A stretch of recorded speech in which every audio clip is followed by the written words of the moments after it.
This is the ITV News at 5:30. Our top story this morning.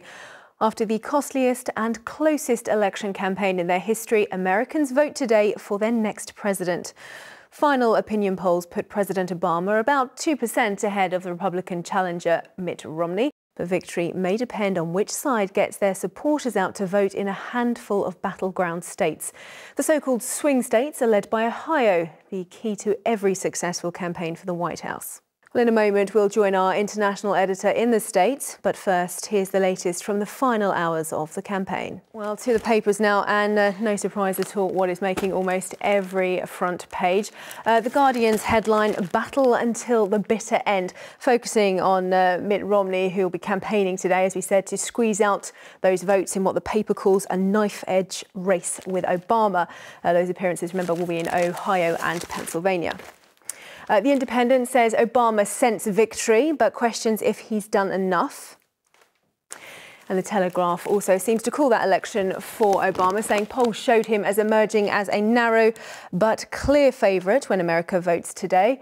It pictures the president with Bruce Springsteen. That was at that rally in Wisconsin yesterday. Now, the Times, it's the President Obama's picture on the front page of that paper as well, but it says the White House race is still too close to call, and it calls the election the closest, costliest and most consequential in a generation. The paper's other main story is a bit closer to home. It says George Osborne has recruited the world's largest economies in a drive for tighter global rules to prevent multinational companies avoiding tax. Those allegations about child abuse in Wales is the lead story in the Mirror. But the paper also claims that Gary Barlow is to leave the X Factor and will be replaced by Simon Cowell. Different reality TV show making the front page of The Sun, a top anyway, which claims Conservative MP Nadine Dorries is about to appear on I'm a Celebrity, Get Me Out of Here, or as the paper says, I'm a Celebratory. That's the headline there. The paper's main story, though, centres on Jimmy Savile. We're told that Yorkshire Ripper Peter Sutcliffe has claimed Savile was innocent.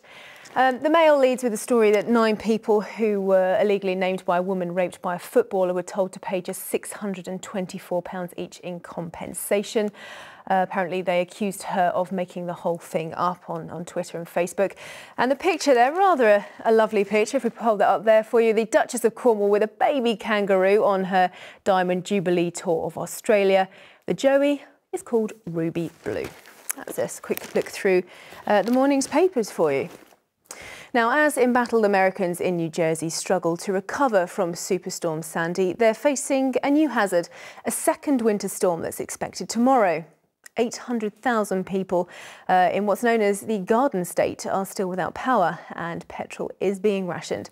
NBC's Katie Tour reports from New Jersey's coastal resort of Seabright. And a quick reminder that a special American election programme will be replacing us tomorrow morning. That's America Decides 2012 with Alistair Stewart. That starts at 11:35 this evening. Meanwhile, from all of us here, for now, it's goodbye and thanks for watching.